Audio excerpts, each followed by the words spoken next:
आणि आपणा सर्वांना माहीत असेल, आपण लहान असताना जेव्हा शेतकरी संघटनेचं प्रस्थ होतं, माननीय शरद जोशींनी शेतकरी संघटनेचे आंदोलनं करून मला आठवते 700 रुपये कापसाचे हमीभाव होते आणि लगेचच आंदोलनामुळे ते 700 रुपयाचे 2100 रुपये हमीभाव सरकारने त्यावेळेस दिलेला होता। आणि ह्या शेतकऱ्यांच्या पूर्ण इतिहासामध्ये कमी वेळेत 700 से 2100 रुपये जो हमीभाव झाला तो केवळ शेतकरी संघटनेच्या आंदोलनामुळे झाला।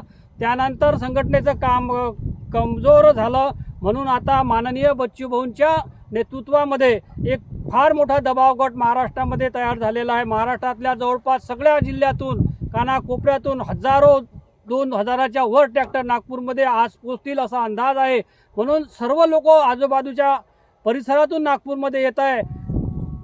आपणही आपल्या घरी न बसता सरळ सरळ नागपूरकडे येण्याची, जी मिळेल त्या मार्गाने नागपूरकडे जाण्याची आपण कृपा करावी।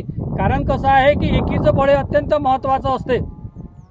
आपण रस्त्यानं चाललेलो आहे आणि एखाद्या कुत्र्याला तुम्ही दगड मारा, तो पळून जाईल, परंतु एखाद्या मधुमक्खीच्या पोळ्याला तुम्ही गोटा मारून बघा, संपूर्ण मधुमक्खीचं पोळं तुमच्यावर आक्रमण करतील। स्वतःच्या पोळ्याच्या रक्षणासाठी, स्वतःच्या अस्तित्वासाठी मधुमक्खी जर एकत्र येत असतील तर आपण काय येऊ नये। आपण सर्वांनी मिळून नागपूरला जाऊन या आंदोलनामध्ये सहभाग दर्शवावा।